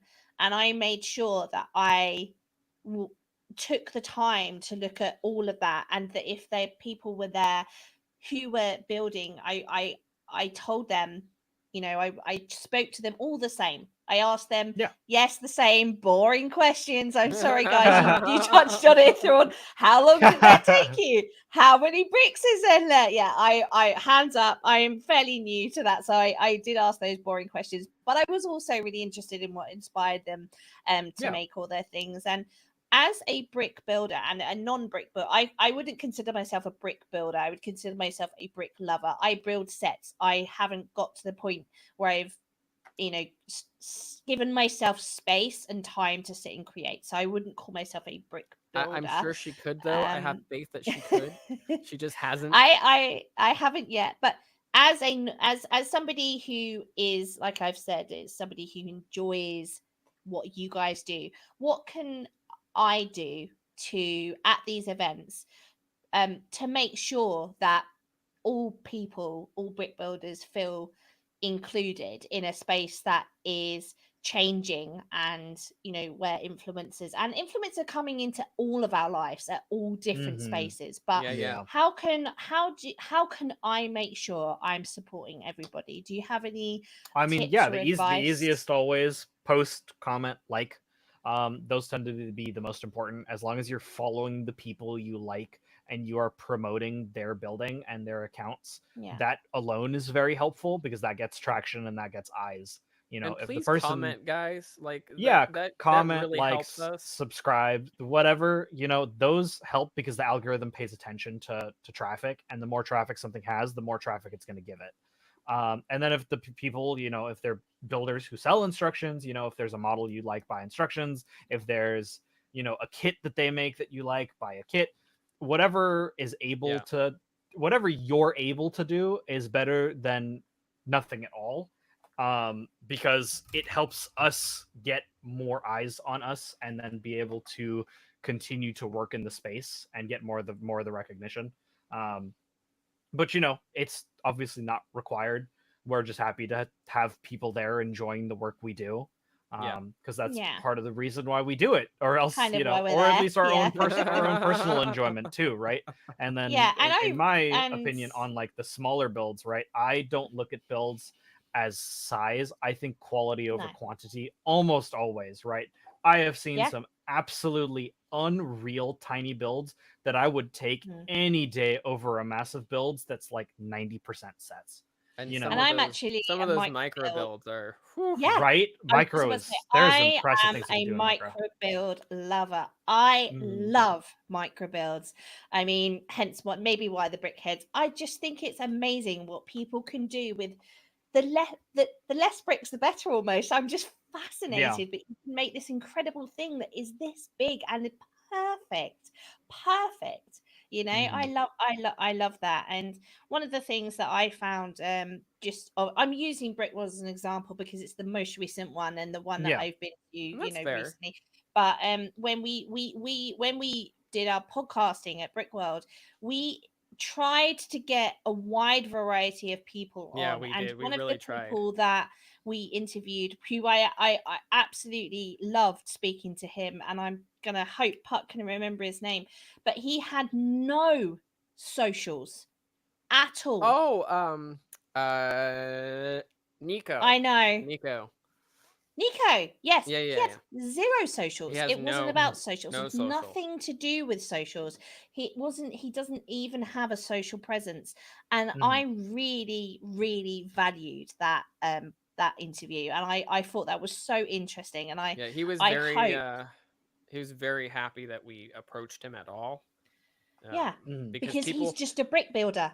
He was there purely for the love of he his does brick it solely building. because he loves to do it, not because he's looking for the attention. Yeah, absolutely. And I hope that in small part went towards balancing out the issues that you have brought up, here today. I mean, for those people, the best thing you can do is just talk to them and just like appreciate the work, because that is why they're there. They're hoping people look at what they make and enjoy it, because if they don't, they wouldn't be there. And that's what drives a lot of these people to come back, is people coming and talking to them and being, oh, this is really, really cool. We like this. It's one of those things where, like you said, if you don't go talk to these people, they're less likely to come back, because then they feel bad that they've spent all this time and nobody wants to ask any questions about what they've done. Mhm. So one of the reasons I And joined the BrickCon buddy program every year is because like it helps when there's someone new or there's someone who's not even new. They've been here multiple times and I don't know them. It's nice to just get to meet new people, and then I feel if Yeah. I am nice enough and open enough with them, they will come back next year because I gave them a good impression, right? so I've not heard of that before. Would you mind explaining a little bit about Yeah, what Yeah, so- I've that not heard about it is? either. Yeah, so at my local convention, BrickCon, which is happening September, let me double check my calendar. Oh 'Cause yeah, it's shout it out. soon. Yeah, shout out. September 7th and 8th in Bellevue in Washington. The buddy program is that out, basically a guys. way where if you haven't been to BrickCon before or you have been to BrickCon before and you want to meet new people, you can sign up for the buddy system where basically they will pair you with like-minded builders and you guys can interact throughout the convention. And then if they're new, you can teach them how the convention works. You can teach them all the ins and outs. You can be like, oh, here's the material you might need. Here's some information you probably didn't know. Bring a camping chair. Bring some drinks for after hours. You know, that kind of stuff. The important So, stuff. Yeah, the important stuff that maybe you wouldn't know because this is your first time. And so a lot of that is kind of the enjoyment of the buddy program, and then you can just meet really cool people. You know, I met some people from my own lug that maybe I haven't met before, and this was my first time meeting them and just chatting with them. I love that. I love that Mm. when That the sounds lug fantastic. when the lug groups are actually getting involved in things like that, because a lot of them don't do as much as they could be doing to promote what they're doing. Yeah, I mean, that's with awesome. with our lug, BrickCon and our lug are basically inseparable because we're almost the same thing. Most of the people from our lug who are in high positions of the lug are the same people who are technically the BrickCon staff. Oh, that's So phenomenal. they Right. are now working basically hand in hand to the point that BrickCon itself is now a nonprofit organization designed to assist builders in doing events as Okay, outreach. yeah. That is now kind of their main goal. And they are wanting to expand that in the future. Getting more outreach to the community and to everyone exactly. that builds. Yep. That sounds like a really great project, and it because we've very mildly brushed over how expensive it is to go to some of these conventions. Yeah. Not all Oh, of yeah. them. They're all different, sizes, and obviously, the fees are all different, but some of them are Mhm. really, really expensive. Yeah, and Oh, I put yeah. the And link for getting BrickCon in there as well, guys. Appreciate it. and so that buddy system, I think, sounds great because you've paid all that money to be there, especially when you're there the first time. You don't really know what you're doing, you don't know what to expect, and something really simple like bring a chair so you're not dying on your feet all day. Give yourself somewhere to sit down. Hydrate, guys. You may be Hydrate. inside. You may be inside, but Mhm. knowing us creative types, we forget to eat, we forget to drink, and we forget to Mhm. rest. Yes, and giving them even yeah. just like you said, those social aspects. This is what happens after hours. You might want to bring a drink. We usually sit outside this area. Come and join us. I think that's great. I'm really I didn't know that existed, and I think that's a really. I hope that is something that is available for or should be made available to others in other areas. I Yeah, hope I so. I agree. mean, I've only been to like 3 conventions total. So I've been to Bricks Cascade, BrickCon, and then Brick Fair Virginia once. How was and I Brick normally Cascade? Did you enjoy that? I love Bricks Cascade. I've been to it already. I think that's my 4th year going. Okay. Bricks Cascade and BrickCon are Fantastic. fairly similar. BrickCon tends to be a little bit more hectic. Bricks Cascade, I would consider the chillest con I've ever gone to because it's a lot of Okay. people from Portland, and so it's a very relaxing vibe. There isn't a ton of people Shout there. out It's a to comfortable the Pacific environment. Northwest for Yep, their chill exactly. back nature. We love you. And then Brick Fair, Ah. Virginia, I really enjoyed Brick Fair, Virginia, but I enjoyed it not because of the convention. I enjoyed it because of the reason I flew out to be there in the first place. What was Which the was- reason? So I was invited by an Empire Lug member to fly Okay. out there with him because his partner, who was supposed to go with him as one of the builders, ended up backing out last minute. And so he's like, "Hey, because my friend can't make it, would you like to go instead?" And I'm like, "I would absolutely love to go because I was considering trying to apply to Empire Lug." And so I flew Gotcha. out there and I met the people who own Empire Lug. I met all of Empire Lug's main influencers as well because they have their own kind of group of people. Which most Solid, do. huh? Which most lugs do. They have their Most own slugs do, little. yeah. So Yeah. we have Solid Brick Studios and Rich Boy J are our two larger Okay. YouTubers. And so I flew out there, I met them, they invited me for stuff. I got really close to a lot of people and got to introduce myself proper because a lot of them kind of knew me already because I post online often and would repost their work and would talk to them online and stuff. And so I ended up introducing myself, and most of the time was actually not spent at convention stuff. It was me hanging out with Empire Lug people, just hanging out, chatting, talking about Star Mm. Wars because it's Empire Lug, of course. We're gonna talk about Star Wars. And Amazing. talking about Nerding building out. and our experiences and stuff. I had a really fun conversation with Rich Boy J about the sequels for like hours. We talked about the sequels where some things we agreed on, some things we disagreed on, but it was Not so much. If we're enjoyable If experience. we're all the same, it gets boring, right? Yeah, so it was That's a true. really fun event, and then afterwards I put in my application and I was accepted almost a week after. So That's the main phenomenal. purpose of why I Lovely. went there was accomplished fairly quickly, and I'm continuing to enjoy spending time in their Discord, enjoy hanging out with them online. Unfortunately, most of Empire Lug is on the other side of the United States, so I don't really get to see them often. But I'm hoping as I get a proper job with a more stable income, I can start to afford to see them more regularly. The vast expanse of what is the United States for people that are from other parts of the world. A lot of people don't realize how far away things are. Yeah, Really far yeah. away. Especially because I like I'm mean, in one lug that is local, right? I'm in a Yeah. lug here, and then I'm in Mhm. two international lugs where most of the members are either on the other side of the US or in Europe. So Yeah. Yep. yeah, I mean, we've had this conversation many times. You know, England, the whole of the UK fits into Texas with room to spare. So, Yep. you know, I don't have any, you know, real perspective on what is far away. And you know, you come, you know, I come over, and you know, we drive for hours and hours and hours and hours, and you still in the same still in the same place, still in the same Yeah. yep. state. I like to. And you I know, like it to is point out. phenomenal. I love to point out to people for an example of how big some cities are. Like I live in San Antonio in southern Texas. Mhm. Uh, for me, where I live on the very south side of my city, it takes about an hour and a half to get to the northern side of the city.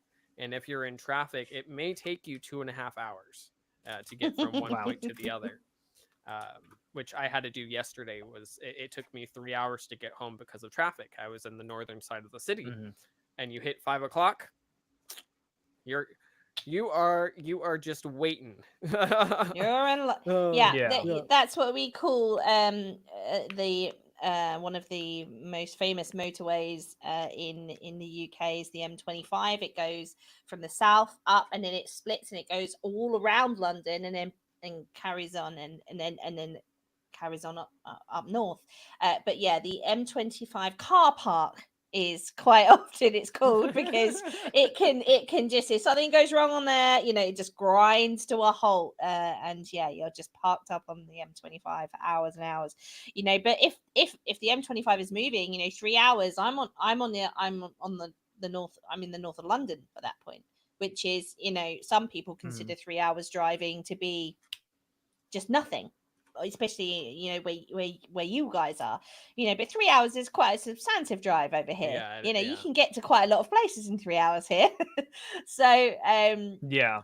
you know, there's sort of, it's not, it's so different, I think, So when Theron, you're if talking about distance and travel. going back to your builds, if if you had to pick a theme outside of Star Wars that you would want to Mhm. explore, do you have a theme? Do you have a universe or something that you would like to explore more of? Yeah, 40K. Okay. I would love to do some 40K based builds. I've had people ask me like, "Oh, you should do 40K based builds." I just, either haven't gotten the commissions for them proper or Yeah. just haven't had the time to look at it. Yeah, that makes sense. And if you had your dream theme, do you have like a theme that Lego hasn't done outside of Star Wars, of course, that you um if you could say to Lego, right, I'd love it if you do this. Do you have any? Just more games. I just want more games. Okay. Yeah, I want more game representation in Lego because the games that they choose keep making me upset every time.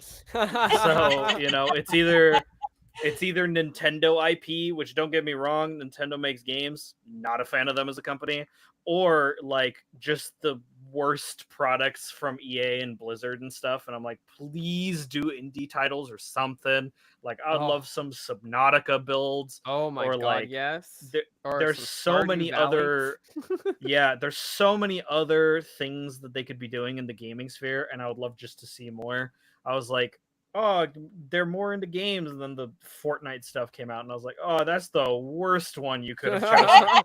Though I At do least have it's to not say, Lego. I At least do it's have not to Lego say, Roblox. I do have to say that the those minifigs that are going to be coming out for Fortnite is I'm very excited for a minifig fan. Oh yeah, they're really Personally. unique. Um, Absolutely very unique.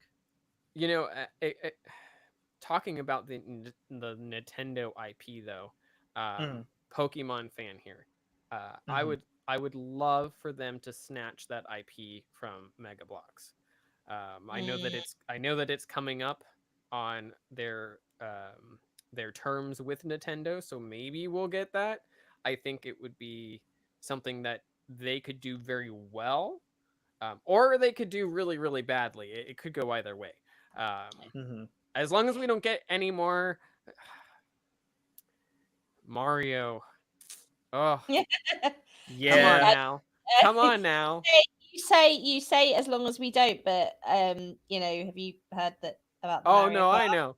I know, and they still haven't decided to do minifigs. Like, it's what are and we yeah, doing? that's a Nintendo decision. They're concerned about the um, translation of a minifigication of their IP, and so they Mm. wanted to more relate it to the aspect of the game.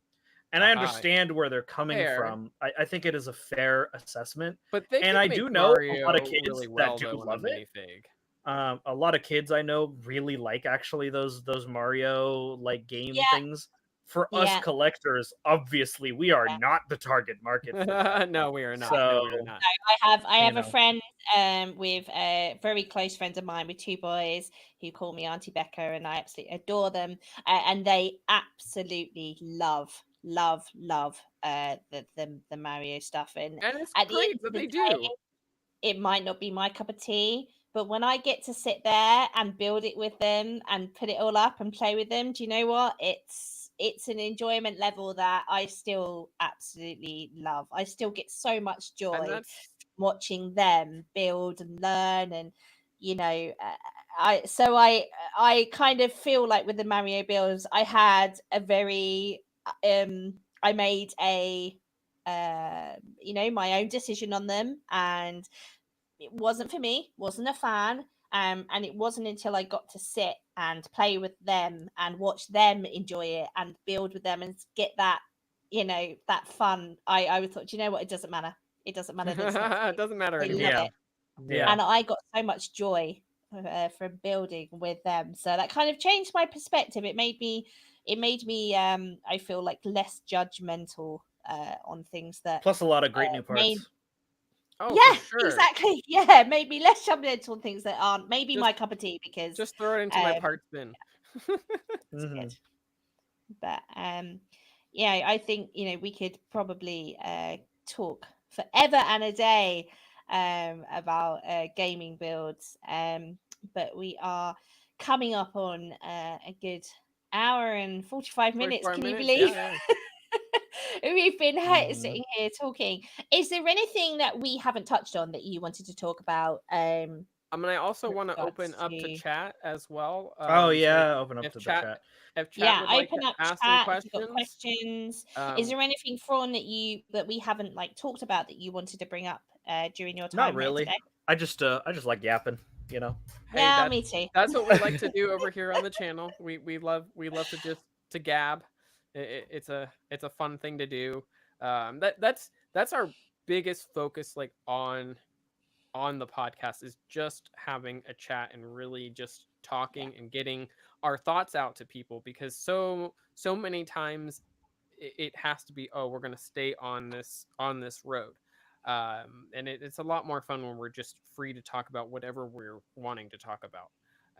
Mhm. And we do appreciate you taking the time and coming out and hanging out with us. That's a big Yeah, that's a and big thing. guys, we got thrown out of bed early this morning. You know, he, bless him, I need to tell you all, he might be going for a little nap after I now will be going because for a nap. yeah, here we dragged him out of bed. So you know, if you've got questions for him, then please do ask, because Yeah, please he do. was here, he dragged out of his bed in order to come and be with us today, because you know, time zones. You know, Oh, we tricky, started at tricky, sort of tricky. 12 to and 8 p.m. It's now nearly, you know, it's quarter to 10, you know, here, but it's early days for you guys in there. Yeah, I'm Um, just midday myself, so um, it's just but looking still, out, so it's pitch black outside now. It's, you know, we've got to that point now where the light is drawing in now. The end of August, and it's already pitch black outside. Whereas a Mhm. month ago it was still, you know, sunny. light at this time. Yeah. Yeah. Well, But not here. it looks like we don't really have any questions going on. So I just want to thank Thrawn. If you want to Oh, we pop, do have oh one yeah, last question. and We then we'll got get one to the last other part. question, and then we'll get to promo. We always ask everybody if if we remember, if you have, what is it? Well, how do we say it? Your favorite Lego element? Yeah, Do you your have, favorite Lego element. especially as a builder, a favorite Lego I element? do. I do. Let Oh, he me does. What is find that? its part number. Always going to grab up the pot. See, I this is was where you know the gonna. professional brick builder. I'm the one that goes like, oh, you know, the one that looks like a radiator, and it's used as the nose for this particular build. Whereas he's like, no, I'm going to get the part number. So Professional brick builder. it is brick round 1x2 with hollow studs and open center with bars. Part number 77808. It is Okay, hang on, one of my favorites because of its hang on. ability to do part inversion, like stud inversions, You in a said very tiny amount of time. 7, Say 8. the part number again. It is part number 77808. Okay. Oh yeah, that's a good one. Yeah, Oh, that is okay, a yeah. great one. That's one of the newer pieces. I Yeah. That is agree. nice. I like that. I'm gonna pop that into chat for everybody just so they can just there we go. So Yeah, that's my number one favorite. I use it in as many builds as I can shove it into. So that That gives is you a nice. lot of freedom with angles and corners, correct? it's stud inversions. You can flip a stud direction almost immediately by adding two Oh. clips and just turning them upside down. There you go. There you go. And you know what, like, also being released in increasingly different colors as well. Which is Mhm. always nice. Please It give is. us I more usually color hide it. variations. I usually hide it in my builds because it's used in the internal stuff, but it's just the ability to go inverted and studs in such a tiny amount of space. Yeah. That's why it's such an amazing piece. Like I've used it a Yeah. lot for like underbellies of spaceships. Oh, that's phenomenal. Okay. Ah, He's like, I've got I many uses. What about you, Becca? What is your favorite piece of the day? Well, I was thinking about this. Actually, I pre-thought about this. Are you proud of me? Because usually I'm I like, am. oh no, I I haven't am. even thought about it. I am going to be changing work, so I'm going to be working from home in the future, hopefully, and from next month. And I have a large plant that needs relocating, so that I can fit my desk in. Commonly known in the UK as a cheese plant. It's not actually going to grow cheese, but that is what it is. And it has a very large green leaves. I will try and see if I can. Is it going to reach over? Hi. I can't Oh, Oh, make it. it's a Swiss cheese plant. Yeah. yeah, like a Right, monstera. I can't bring it any further than that. So yeah, very large. And I in that in sort of I was thinking, oh, I'd love to build myself a little Lego version. So just the plant leaves, I think are they 6x5, the classic Oh, yeah, yeah. plant leaf Okay. pieces. With you got you've got the sort of, The they come in that holes sort of and the shape. studs. Yeah, yeah. Yeah, I'm going to go for that because I think those would be the closest the closest pieces that would represent these leaves. So that's what I'm Mhm. going for today.